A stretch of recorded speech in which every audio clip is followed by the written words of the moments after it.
ये कहानी रामपुर नाम के एक गांव की है। उस गांव में जीतू माझी नाम का एक किसान अपनी बीवी पुनीता के साथ रहता था। जीतू माझी और उसकी बीवी अपने खेत में खूब मेहनत करते। उनकी मेहनत का फल भी भगवान उन्हें देता। वो अपने खेतों में ढेर सारा अनाज उगा लेते थे। एक समय की बात है, गेहूं की फसल पूरी तरह तैयार हो गई थी। वो दोनों खेत में कटाई कर रहे थे। फसल काटते काटते अचानक न जाने कैसे हंसिए से जीतू माझी का हाथ कट गया और उसके हाथ से बहुत सारा खून बहने लगा। ये देखकर पुनीता घबरा गई। उसने जल्दी से अपने साड़ी का पल्लू फाड़ा और उसके घाव पर पट्टी की तरह बांध दिया। जब पुनीता उसके घाव पर पट्टी बांध रही थी, तब पुनीता ने कहा, कितनी बार कहा संभाल कर काम किया करो, लेकिन आप हैं कि मेरी बात कभी सुनते ही नहीं। पुनीता, मैं कभी कभी कुछ सोचकर बहुत घबरा जाता हूँ। क्या सोचकर? मान लो अचानक से मुझे कुछ हो गया तो तुम्हारा क्या होगा? कैसे रहोगी तुम? ये कैसी बात कह रहे हैं आप? भला आपको क्यों कुछ होगा? नहीं भाग्यवान, इस जीवन का क्या भरोसा। अभी कैसे तेरे सामने ही मुझे चोट लगी है। मान ले अगर इसकी जगह किसी सांप ने काट लिया तो? ये क्या बोल रहे हैं आप?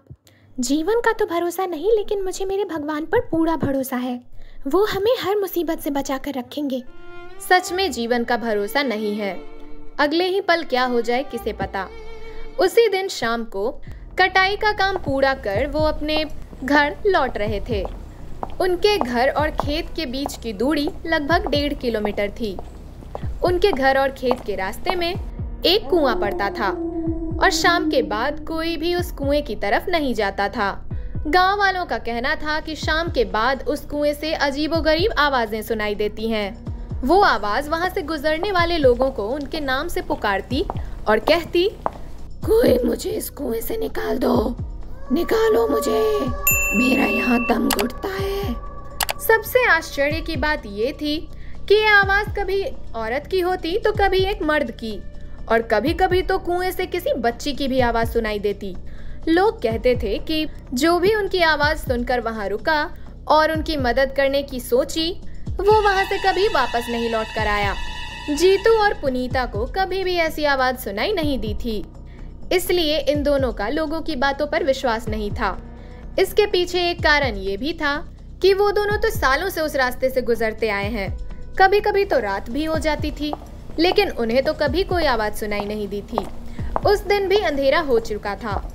वो कुएं के पास पहुंचे, लेकिन उस दिन वो कुआं कुछ अलग प्रतीत हुआ। उस दिन वो हुआ जो पहले कभी नहीं हुआ था।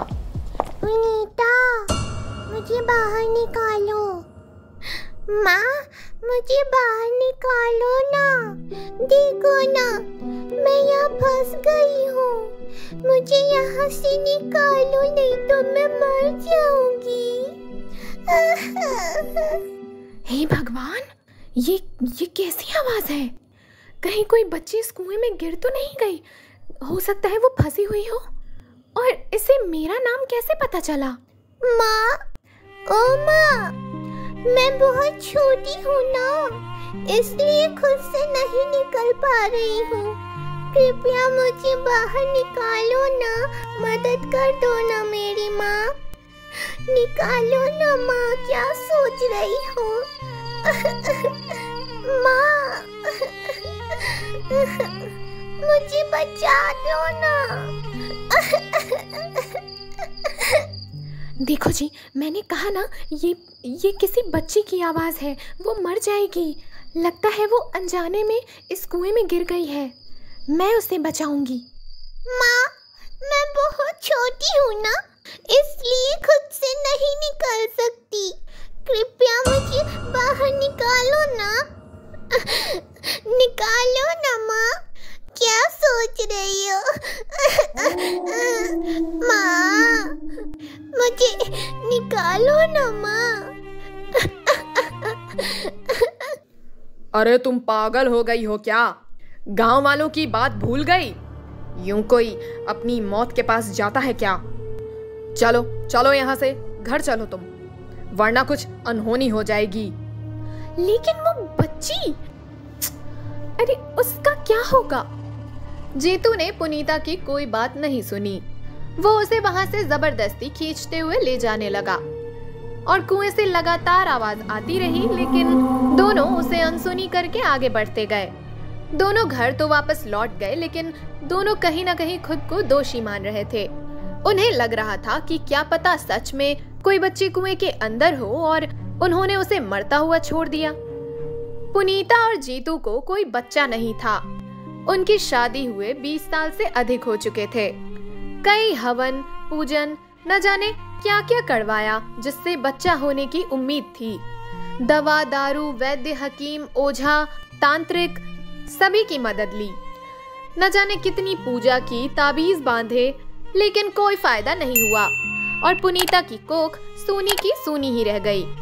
अब अंत में ये दोनों उसे ईश्वर की इच्छा मानकर चुप हो गए, लेकिन पुनीता के मन में एक बच्चे की चाह ने कभी दम नहीं तोड़ा। दोनों ने एक दूसरे को कहा तो कुछ नहीं, लेकिन दोनों ही एक खालीपन सा महसूस करते थे। उस रात दोनों को नींद तक नहीं आई। उन्हें पूरी रात ऐसा महसूस हुआ जैसे कोई बच्ची उनके छत के ऊपर खेल रही है। वो छत के एक कोने से दूसरे कोने में भाग रही है और उसके पायल की आवाज पूरे छत पे गूंज रही थी। अचानक से पायल की आवाज बंद हो गई और बच्ची ने रोना शुरू कर दिया। उन्हें किसी बच्चे के रोने की आवाज आने लगी। दोनों ने उस आवाज को फिर अनसुना कर दिया और सोने की कोशिश करने लगे, लेकिन कुछ चीजें ऐसी होती है जो अनसुना या अनदेखा करने पे भी आपका पीछा नहीं छोड़ती। उस रात के बाद से हर दिन उन्हें छत पर बच्ची के भागने और फिर रोने की आवाज आती। कभी कभी तो ऐसा हो जाता कि रसोई का सारा दूध कोई पी जाता था, तो कभी उनके खाने के पहले ही उनका खाना गायब, मतलब कोई खा जाता था। कभी पुनीता को ऐसा प्रतीत होता कि वही कुएं वाली बच्ची जीतू के कंधे पर बैठी है और जोर जोर से ठहाका लगाकर हंस रही है, लेकिन ये चीजें पुनीता जीतू को नहीं बताती थी।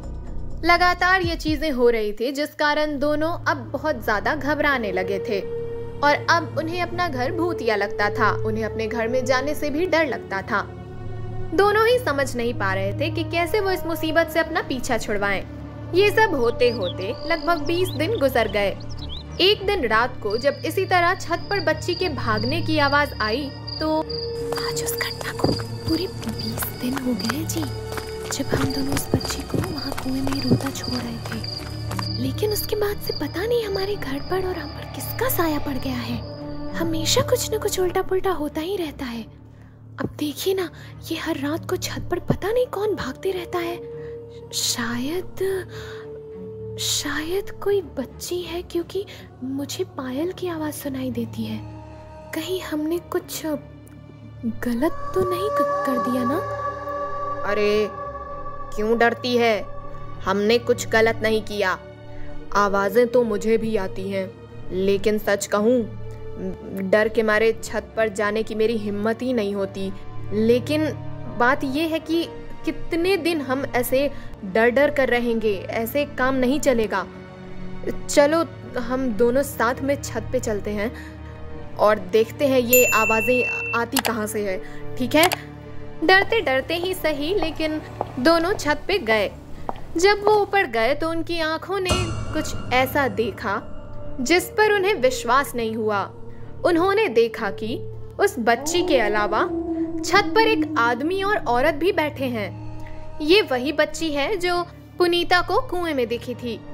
वो औरत और आदमी उस बच्ची को बार बार अपने पास बुला रहे हैं, लेकिन वो बच्ची छत पर बदहवास सी भागी जा रही है। फिर वो दोनों औरत और आदमी खुद उसके पीछे भागे तो अचानक वो बच्ची छत से कूदकर गायब हो गई।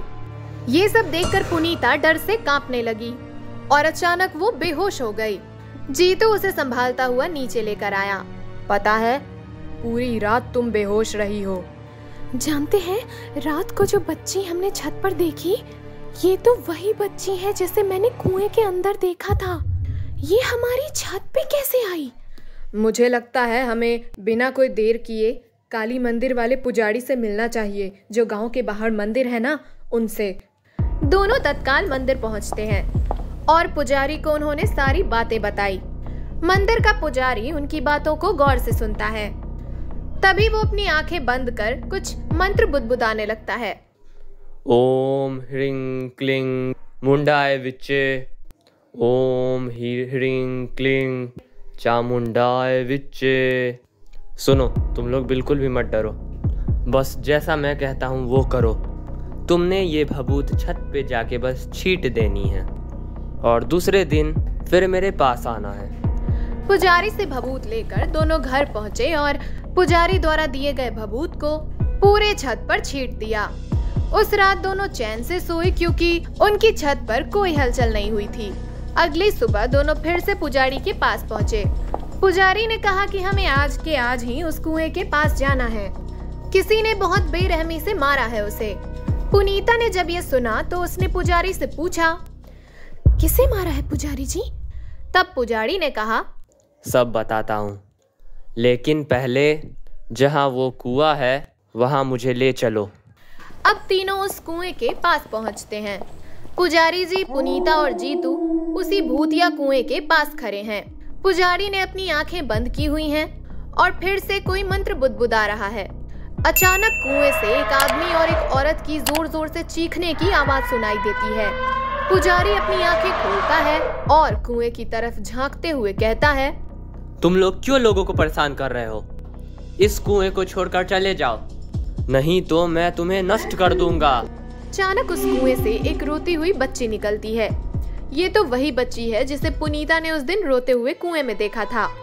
पुजारी जी ने पुनीता से पूछा कि क्या ये वही बच्ची है जो उस दिन कुएं में थी, और उन्होंने बताया कि यही हर दिन इन दोनों के छत पे दौड़ती है।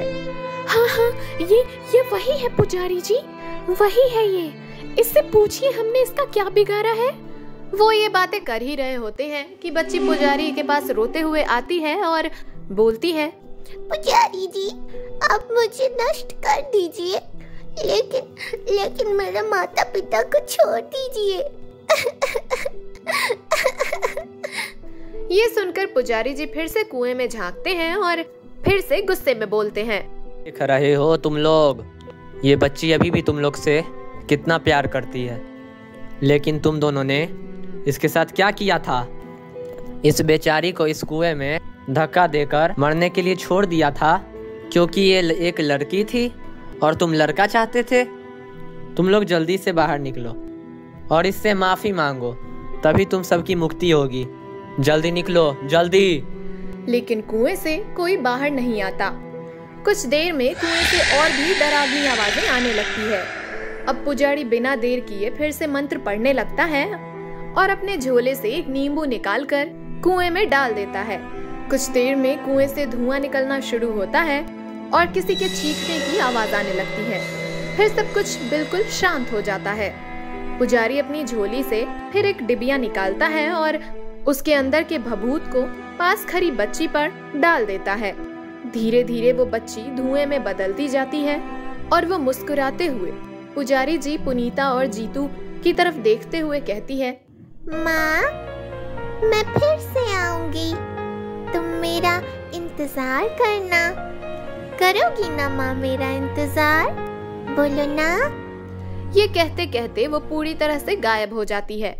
उस दिन के बाद से उनके घर कोई भी घटना नहीं घटी, लेकिन एक अच्छी बात जो पुनीता और जीतू की जिंदगी में इस घटना के बाद हुई वो थी पुनीता का माँ बनना। इस घटना के 9 महीने बाद पुनीता ने एक प्यारी सी बेटी को जन्म दिया। वो दोनों उस बच्ची से बहुत प्यार करते थे। उस बच्ची ने अपना वादा निभाया था। वो फिर से आई थी, पुनीता और जीतू की बेटी बनकर।